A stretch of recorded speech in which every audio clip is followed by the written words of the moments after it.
입니다. 가정은 하나님께서 은혜 주시기를 위한 공동체입니다. 하나님의 교회를 통해서 여러분의 가정에 하나님이 주시한 은혜가 끊임없이 강물처럼 흘러갈 수 있기를 주님의 이름으로 축복합니다. 그런 가운데 오늘은 5월 셋째 주일, 교회력으로 성령 강림 주일입니다. 예수님께서 인류의 죄를 짊어지시고 십자가에 피 흘려 죽으셨지요. 죽으셨다가 3일 만에 사망 권세를 이기시고 부활하셨습니다. 부활하신 예수님은 세상에 40일간 계셨습니다. 그리고 하늘로 올라가시면서 거기 모인 500의 형제들에게 흩어지지 말고 약속하신 것을 기다리라고 했습니다. 우리가 사도행전의 말씀을 살펴본 것처럼 500의 형제 중에 380명은 어디론가 사라져버렸고 120명만 예수님의 말씀에 순종하여 마가의 다락방에 모였습니다. 그들은 예수님께서 약속하신 것이 무엇일까? 예수님께서 주시고자 하신 것이 무엇일까? 사모하면서 오로지 기도하는 일에 힘썼다고 했습니다. 그래서 10일 후에 오순절날 마가의 다락방에 바람 같은 성령, 공간에 그리고 불 같은 성령이 각 사람 위에 임하게 되었습니다. 이제 요엘 선지자를 통한 하나님의 약속이 신실하게 이루어지는 순간이었습니다.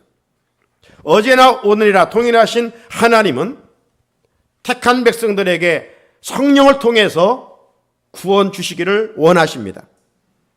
그 은혜로 우리는 성령 받고 구원 받았습니다. 하나님의 자녀가 되었습니다. 여러분이 아이를 낳으면 그 아이가 낳은 것으로 끝나기를 원치 않으시죠? 그 아이가 건강하게 성장하고 성숙하기를 원하시는 것이죠. 우리 하나님 아버지도 마찬가지예요. 우리가 구원받은 상태로 지내기를 원하는 것이 아니라 이제 영적인 강한 사람이 되기를 원하시는 거예요. 예수님을 닮아가는 사람이 되기를 원하시는 거예요. 하나님을 기쁘시게 해드리는 사람이 되기를 원하셔요. 그래서 성령으로 충만케 하시기를 원하시는 겁니다. 마가의 다락방에 임했던 바람 같은 성령과 불 같은 성령이 오늘 성령 강림주일을 맞아 우리 교회 공동체와 우리 성도들 심령에 임하기를 주님의 이름으로 축복합니다. 성령 충만한 이유는 뭔가 다른 게 아니에요. 그 성령 충만해가지고 내가 잘 먹고 잘 살기 위해서, 내가 세상적으로 성공하기 위해서 아니에요. 그건 기복신앙이에요. 성령 충만한 은혜를 입혀주시는 것은 하나님을 기쁘시게 하기 위함입니다. 하나님을 기쁘시게 하는 가장 큰 것이 무언가? 그건 본질에 헌신하는 겁니다. 다른 게 아니에요. 예수 그리스도를 자랑하고 예수 그리스도를 증거하는 일에, 예수 그리스도의 복음을 전파하는 일에 헌신하도록. 여러분, 내 힘 가지고는 예수를 전할 수가 없어요. 뭐 세상적으로 발견 안 한다고 예수를 전할 수 있는 게 아니에요. 사람을 살리는 일은 영적인 힘이기 때문에 성령 충만해야 사람을 살려낼 수가 있어요. 그래서 하나님은 우리에게 사모하는 자에게 성령 충만의 은혜를 입혀 주셔요. 우리 공동체가 희년해를 맞아 금년표처럼 정말 복음을 증거하고 전파하는, 그래서 하나님의 마음을 시원하게 드리는 우리 성도들이 될 수 있기를 주님의 이름으로 축복합니다. 우리 지금 사도행전의 초대교회 아름다운 모습을 정말 우리 교회에 접목시켜 내 신앙도 우리 교회 공동체도 하나님 보시기에 아름답게 만들어가고자 말씀을 듣고 전하면서 힘쓰고 애를 쓰고 있습니다.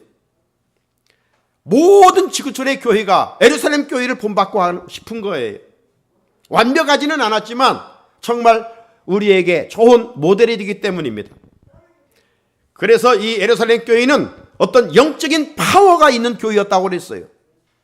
그래서 우리는 2번 살펴보았고 오늘은 예루살렘 교회의 영적인 파워 3번째 말씀을 살펴보려고 합니다.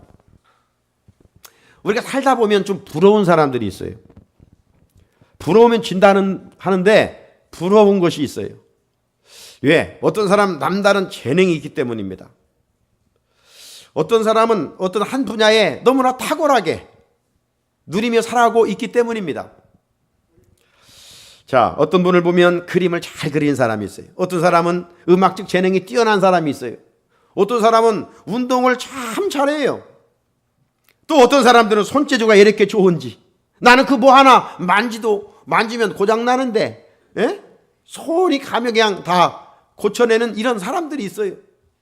근데 고치지 못한 사람들에게 그런 거 보면 참 부러워요. 손재주가 뛰어나요. 음식 솜씨, 또 음식을 잘 만드는 분들은 참 그런 분도 있잖아요. 여러분은 어떤 것을 잘 하십니까? 하나님 우리 각자에게 탤런트를 주셨어요. 재능을 주셨어요. 이전에 그 TV에서 그 영재들이 나와가지고 사람들을 놀라게 하는 그런 프로그램이 있었지 않습니까? 어려운 수학 문제인데 그냥 짧은 시간 맞춰냅니다. 난해한 퍼즐인데 금방 맞춥니다. 참 신기할 정도이죠. 영재 중에 여러분들이 아는 송유근이라는 친구가 있어요. 이 친구는 만 6세에 아인슈타인의 상대성 원리를 이해를 했어요.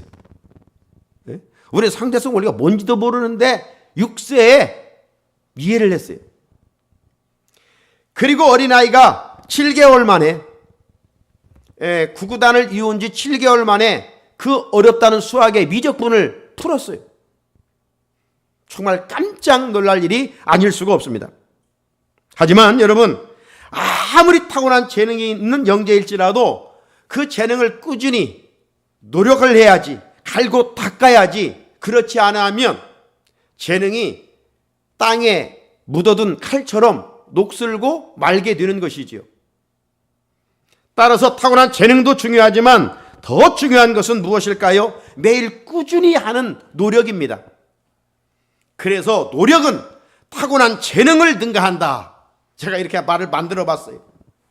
노력은 타고난 재능을 능가한다.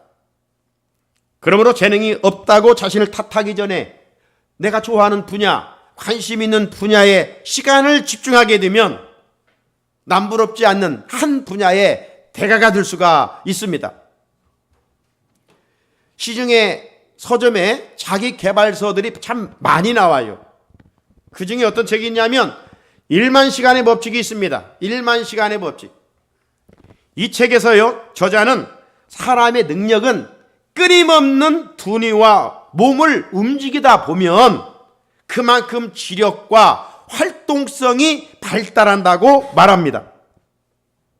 여러분, TV 프로그램의 달인이라는 거 있죠. 달인. 이 한 분야에 정말 남다른 재능을 가진 사람들을 가리켜서 달인이라고 그래요. 여러분, 달인이 되기까지는 정말 수많은 시간을 투자했기 때문이죠. 로마가 하루아침에 이루어지지 않았다는 것처럼 달인들의 그런 모습은 하루아침에 결코 이루어지지 않습니다. 한 사람이 성공하기 위해서는 그래서 전제 조건이 필요하다라고 이 1만 시간의 법칙에 기록하고 있어요. 그래서 무엇보다도 오랜 기간 꾸준히 계속 하는 일입니다. 힘들다고 어렵다고 포기해버리면 안 되죠. 다 건강하기를 원해요. 그런데 그 건강을 지켜가는 운동을 하는 것은 이게 쉽지 않아요. 그래서 작심삼일이라는 말이 있는 것 같아요. 3일 동안은 그래 한번 해보자 하고 하는데 이 4일부터 또 한다는 게 쉽지가 않아요. 어떤 일에 연속성을 가지고 꾸준히 한다는 게 쉽지가 않아요. 그래서 실패하는 것이고 목표에 달성을 하지 못하는 것 같습니다. 많은 사람은 결심을 해요. 근데 실천한 사람은 적고 실천한 사람은 있어도 지속하는 사람이 드물다. 책에서 그렇게 기록하고 있어요. 저자는 치고가 드문 것은, 대가가 만들어지지 않는 것은 연습을 지속하는 사람이 극소수이기 때문이라고 지적합니다. 저자는 사람이 좋아하는 것은 타고난다기보다는 시간이 흘러가면서 만들어지는 것이다 라고 말합니다. 또 어떤 일에 1만 시간을 투자하기 위해서는 하는 것을 즐겨야 한다고 그랬어요. 그러죠? 즐기지 않으면 실증나서 힘들어서 포기해버리는 것입니다. 즐겨야 돼요. 성공하겠다. 의지도 중요하지만 여기에 즐김이 더해지지 않으면 성공에 다가설 수 없다고 말합니다. 즐김은 의지보다 강하다는 말이에요. 결론적으로 말하면 최상의 레벨, 어떤 정말 프로에 도달하기까지는 그 성공 공식은 뭐냐? 재능 더하기 연습입니다. 꾸준히 연습해야 돼. 훈련해야 돼. 비슷한 책이 아웃라이어 1만 시간 법칙이라는 책도 있거든요. 그 책에 강조하는 것도 뭐냐? 어느 분야에 대해서든지 세계 최고 전문가가 되기 위해서, 마스터가 되기 위해서는 1만 시간을 투자해야 된다는 겁니다. 1만 시간. 1만 시간을 환산하면 하루에 3시간씩입니다. 여러분, 어떤 일에 하루에 3시간씩, 산술적으로는 쉬울 것 같은데 하루에 3시간씩 어떤 일에 집중한다는 것 어려워요. 하루에 3시간, 일주일에 20시간입니다. 이걸 무려 10년 동안 하는 거예요.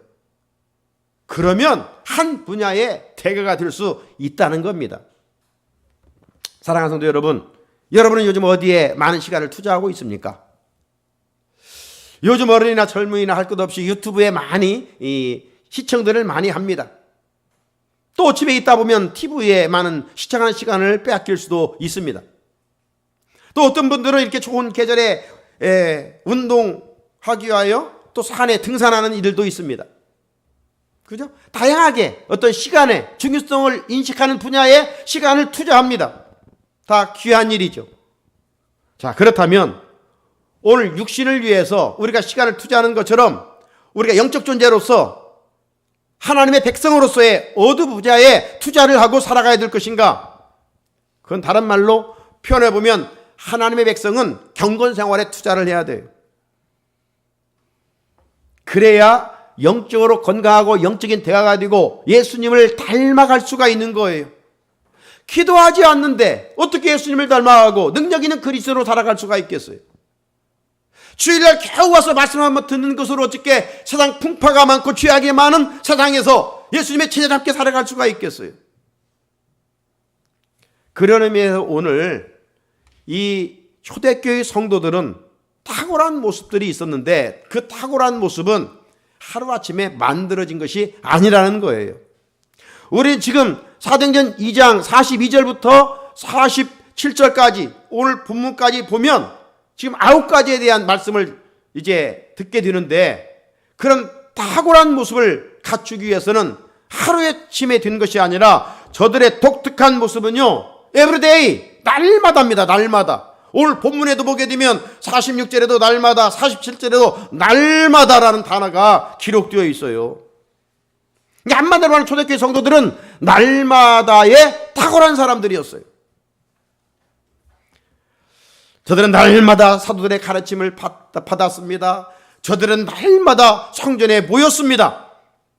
저들은 날마다 모여서 떡을 먹고 음식을 먹고 날마다 모여서 하나님을 찬양했습니다. 저들이 그렇게 날마다 모인 것은 그 열정은 누가 강요해서가 아닙니다. 여러분, 억지로 하는 것이 며칠 가겠어요? 네? 흉내 나가 끝나는 것 아니겠어요? 네, 오래 지속되려면 자발적이면 누가 시키지 않아도 자발적으로 할 때 그게 롱런할 수가 있는 것이죠.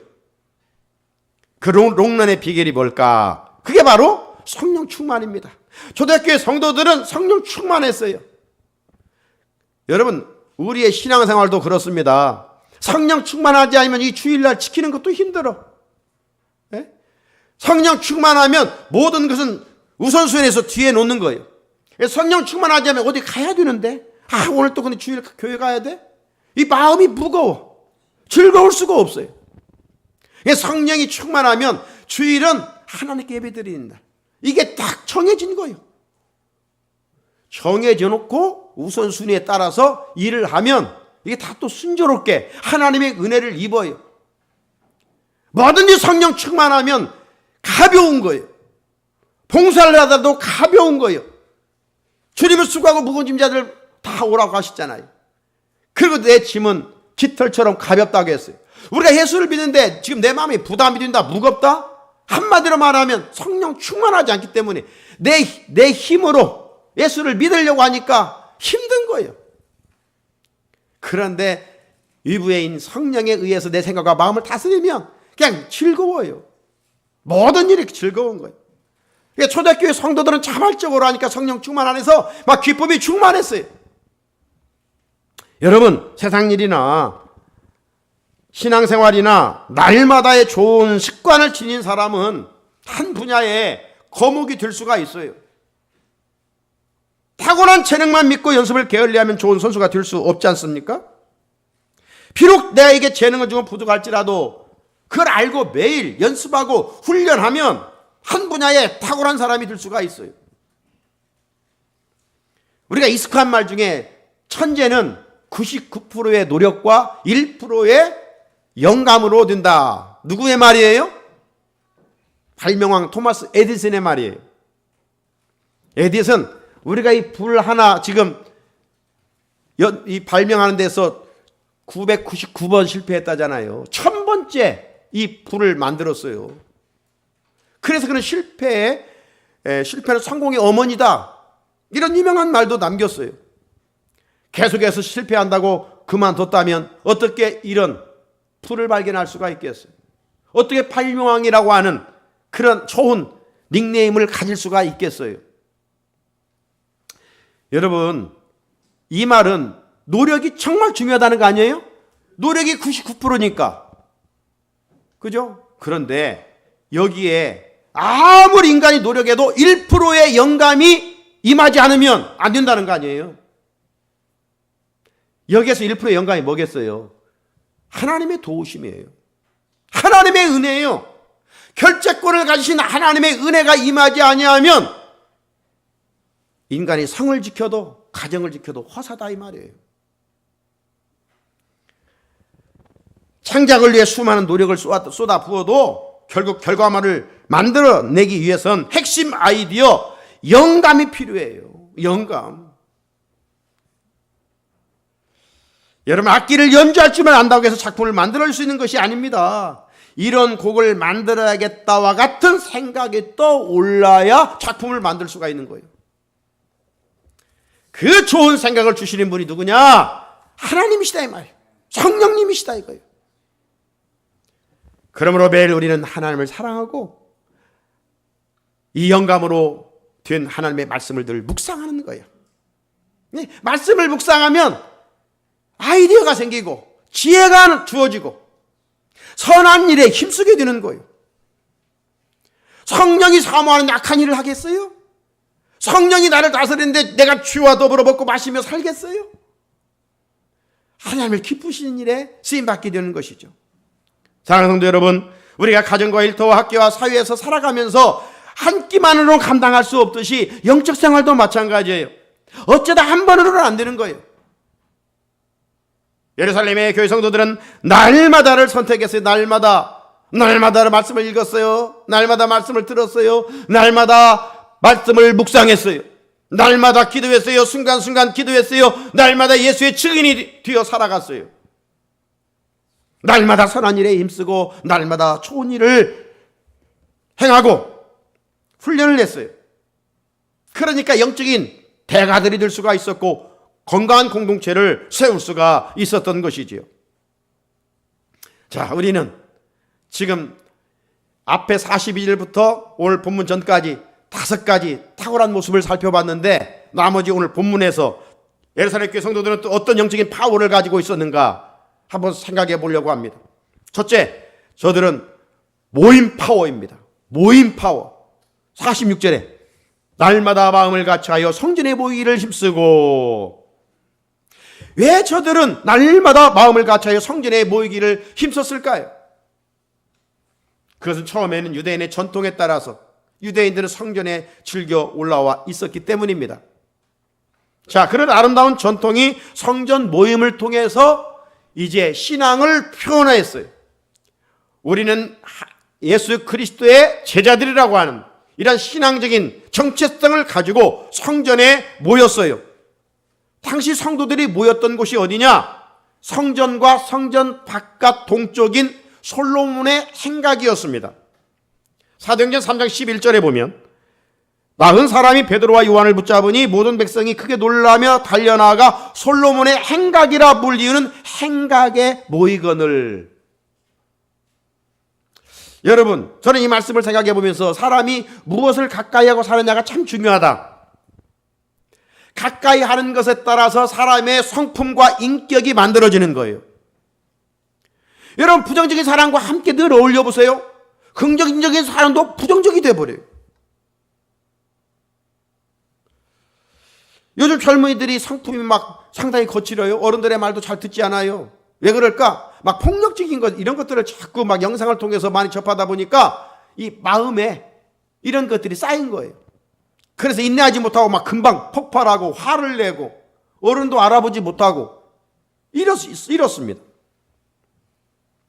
그러니까 좋은 사람, 믿음 좋은 사람과 함께 있으면 나도 모르는 사이에 이 믿음이 좋아지고 성장을 해 나가는 거예요.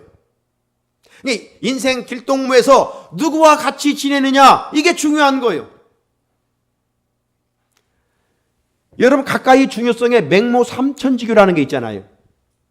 맹모 삼천지교가 뭡니까? 맹자의 어머니가 아들 맹자를 잘 키우기 위해서 이사를 3번 했다는 거 아니에요? 처음에는 공동묘지 근처로 갔어요. 뭐 돈이 없으니까, 그렇게 가난하니까 그곳에 가서 살았겠지요? 근데 맨날 맹자가 친구들과 어울려서 상해 나가는 그런 것만 하는 거예요. 어이 하면서 안 되겠다, 이렇게 되면 우리 아들 망치겠다. 그래서 이제 또 이사 간 곳이 시장 근처예요. 시장 근처로 이사 간 후에 이 맹자는 맨날 친구들과 어울려서 이제 장사놀이 하는 거예요. 이거 얼마 저거 얼마. 그거 봐도 또 공부를 안 하니까, 그래서 마지막 맹자 어머니가 학교 근처로 이사를 갔다는 거 아닙니까? 그러니까 이제 책을 읽기를 즐거워하여 맹자가 그렇게 큰 성인이 됐다라고 하는 것이 맹모 삼천지교 아닙니까? 옛말에도 까마귀 노는데 백노야 가지 마라 라고 했어요. 여러분, 이렇게 하얀 옷을 입고 진흙탕에 가면 이 옷에 진흙탕이 묻지 않을 수가 없어요. 나름대로 안 묻으려고 하는데 언제 진흙탕이 묻어요? 먹물을 가지고 아무리 묻게 하지 않으려고 할지라도 어느새 보면 먹물이 튀었네, 옷에. 먹물을 가지고 놀다 보면 먹물이 튀기 마련이에요. 그렇다면 우리는 누구를 가까이 해야 되느냐? 하나님을 가까이 해야 돼요. 그것이 복이라고 성경은 말씀하고 있어요. 야고보 4장 8절. 야고보 4장 8절은 제가 이전에 섬겼던 목사님이 약사발이라고 그래요. 약사발. 보약이라. 야고보서 4장 8절 약사발. 핵심이 뭐예요? 하나님을 가까이 하라. 그리하면 너희를 가까이 하시리라. 할렐루야. 하나님이 가까이 해주신다면 그 인생이 어떻게 되겠어요? 여러분, 세상으로 열심히 되지 말고 하나님을 가까이 하세요. 하나님을 가까이. 살아계신 하나님이 그 인생을 책임져 주시고 그 가문을 복되게 하셔요. 사랑하는 성도 여러분, 예루살렘 교회 성도들은 날마다 성전에 모이기를 힘썼어요. 그런데 더 중요한 건 뭐냐? 마음을 같이하여 성전에 모이기를 힘썼다는 거예요. 마음을 같이하여. 모이기는 열심히 모이는데 모여서 마음이 나눠지고 동서남북으로 나눠지고 싸운다면 그 모임이 무슨 좋은 모임이겠어요? 자, 그렇다면 마음을 하나로 묶는 힘, 다양한 사람들을 결속하는 그 힘이 무엇일까? 어떻게 해야 가치관도 다르고 생각도 다르고 또 삶의 방식도 다른데 어떻게 하나 될 수 있을까? 그 비결은 다른 게 아니에요. 바로 우리 인생의 주의자이신 예수 그리스도의 마음을 품으면 우리 모두는 하나 될 수가 있어요.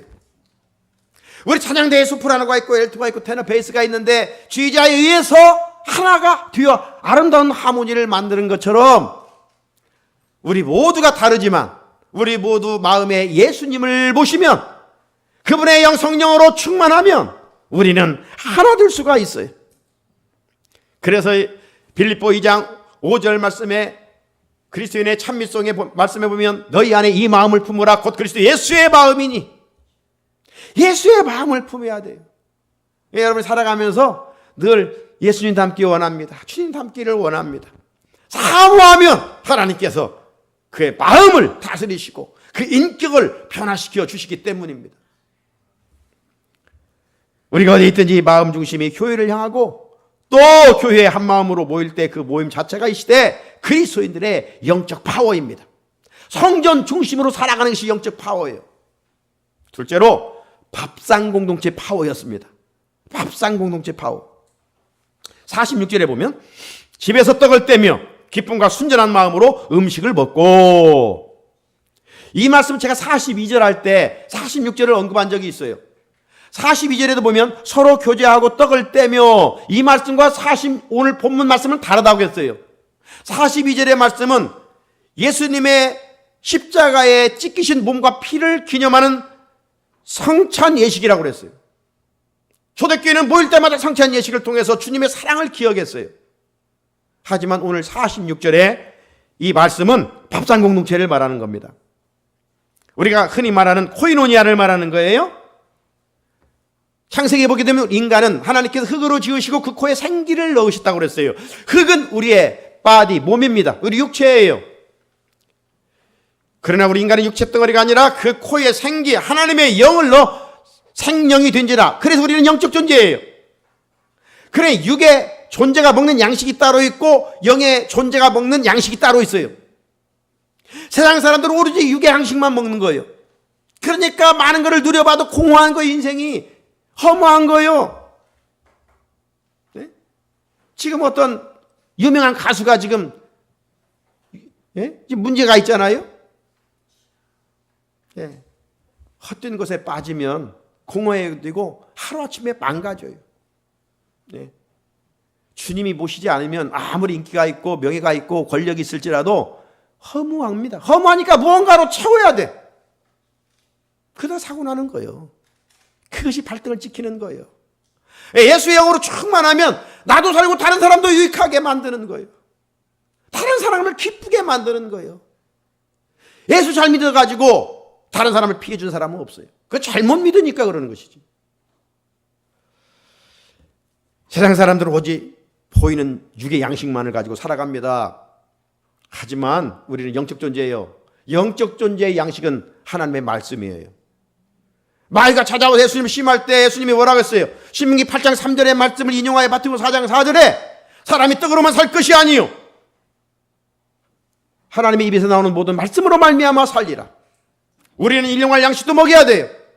그러나 영양 양식 하나님의 말씀을 먹어야, 그래야 공허하지 않고 헛되지 않고 마음에 늘 하나님이 주시는 기쁨과 감격이 있어요. 예루살렘 교회 성도들은 밥상 공동체를 통해 주님의 사랑을 이어갔어요. 이런 아름다운 사랑의 교제는 교회 공동체 안에도 계속되어야 돼요. 먹는데 임신 난다는 말이 있죠? 먹을 때 입이 열리고 마음도 열립니다. 그런 의미에서 주 안에서 성도들끼리 먹으면서 교제하는 일은 귀한 일이에요. 교회의 5대 기능이 있습니다. 교회의 5대 기능. 교회의 5대 기능이 뭐냐? 예배, 교육, 선교, 봉사, 교제입니다. 교제는 이만큼 교회의 기능의 한 부분이에요. 자, 그렇다면 우리는 주일마다 마음을 같이 성전에 모여서 하나님께 예배 드리면서 이 시간처럼 영적인 양식을 공급받고 예배가 마친 후에 진교실에서 준비한 또 육의 양식을 통해서 주 안에서 코이노니아를 누려야 되는 거예요. 여러분, 홀로 타는 나무는 쉽게 꺼집니다.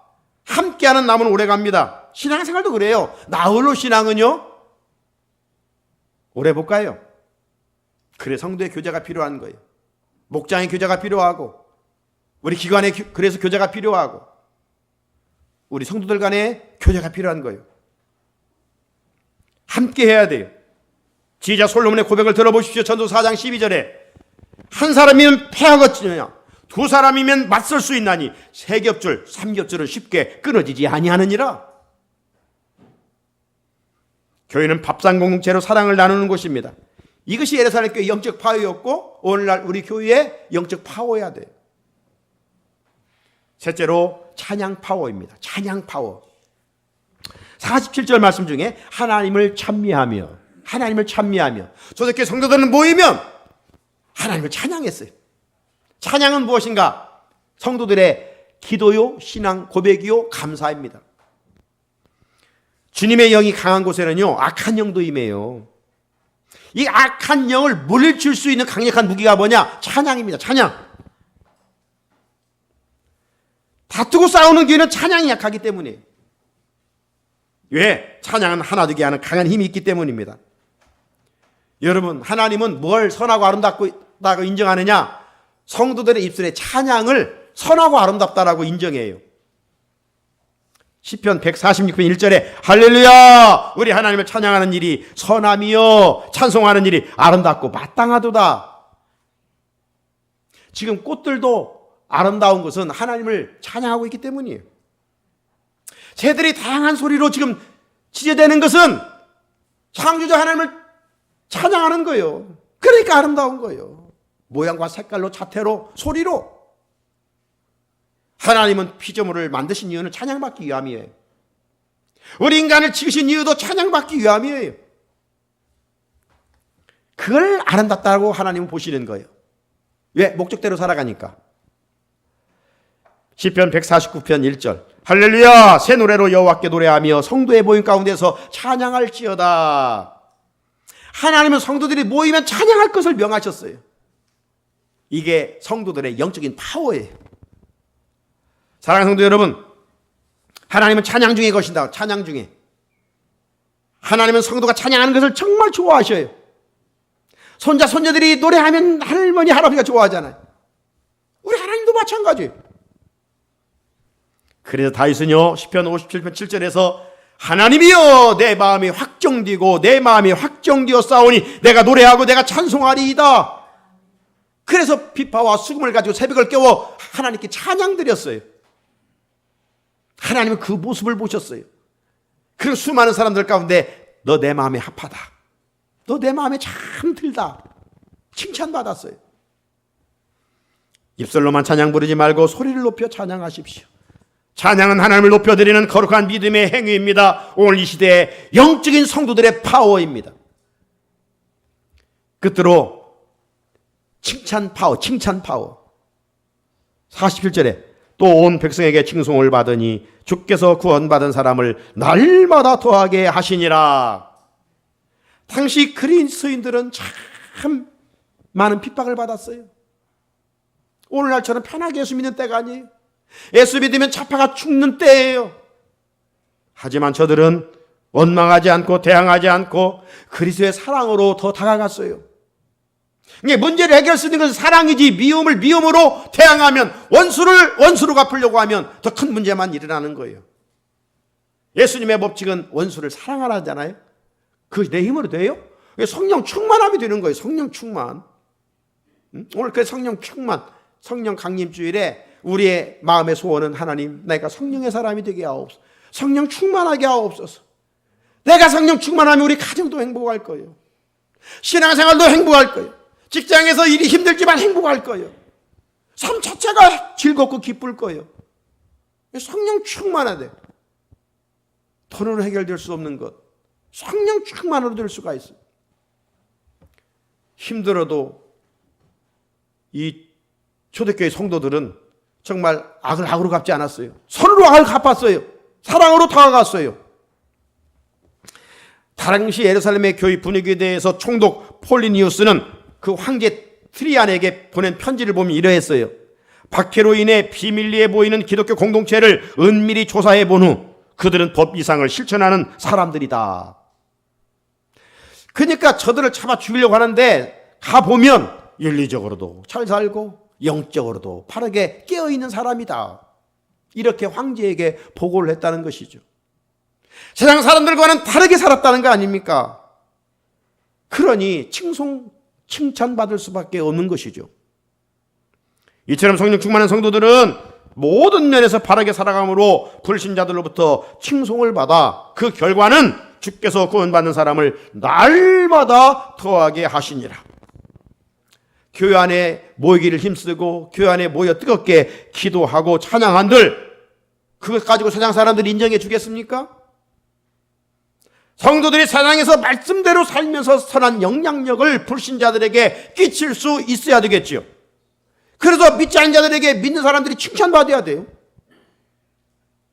성도인 나는 세상 사람들부터 지금 어떤 평가를 받고 있는가? 부정적인 평가를 받으면 안 되겠지요. 믿는다는 거 다 알고 있어요. 믿는다고 하면서도 저렇게 왜 이렇게 욕심만 부리는가? 그렇게 찍혀 있다면 어찌 선한 영향력을 끼칠 수가 있겠어요.